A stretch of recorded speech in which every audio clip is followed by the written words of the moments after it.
And he wanted it. John Elvissager has. And when John started composing and playing music in the church, there was no contemporary Christian music. That industry did not exist. If I'm not mistaken, the Beatles had not yet arrived in the United States.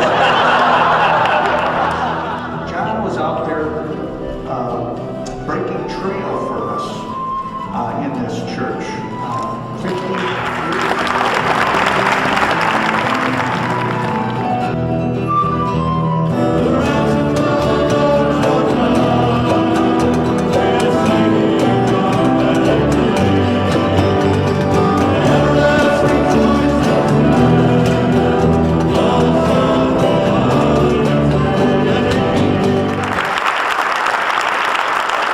Oh, this is great.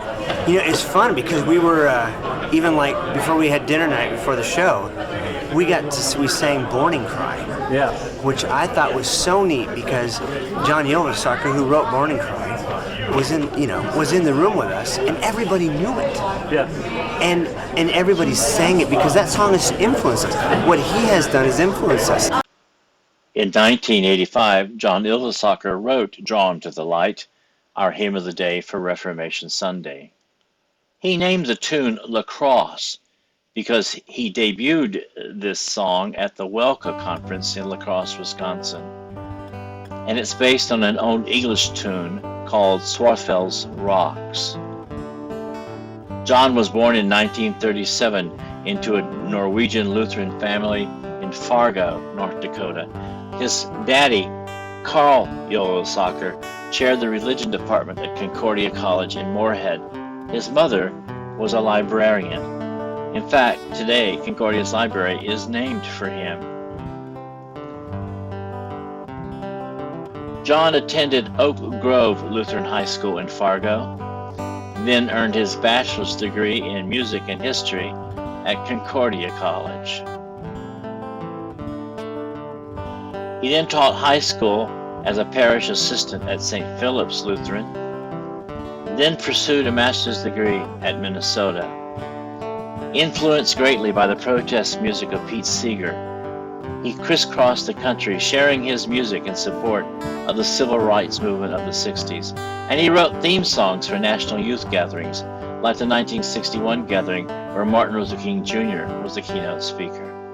For 15 years, he worked in the Media Services Division of the American Lutheran Church, becoming their composer in residence, while serving as the music director of Reformation Lutheran Church in St. Louis Park. He received 5 Gabriel Awards from the Roman Catholic Church for his broadcasting work. He aimed to make church music more participatory, writing melodies that were singable and accessible by all. Among his more than 1,000 songs are the hits Morning Cry and We Are Baptized in Christ Jesus. He also served as music editor of Songs for Today, called An Experiment in Study and Worship. In 1967, he composed Mass for a Secular City, a work inspired by Harvey Cox's The Secular City. John also composed much of the original music for Lutheran Vespers and for broadcasts and videos done by the ELCA. In 2008, he received an honorary doctorate from Wartburg College. In the preface to his Morning Cry, he identifies 2 streams of congregational song, the spiritual folk song tradition and the psalm hymn tradition. He cites Luther's Deutsche Messe and Luther's Formula Missae as examples of these 2. His preface reflects the other substantial misses he wrote in various journals and publications. He was part of Calvary's concert series in 2003, and it was at this concert that we learned from him Shine Like the Sun. He died 4 years later in 2007 of multiple system atrophy and cancer at his home in Iowa. He was 79. A Luther Seminary professor called him the Bob Dylan of Lutheranism.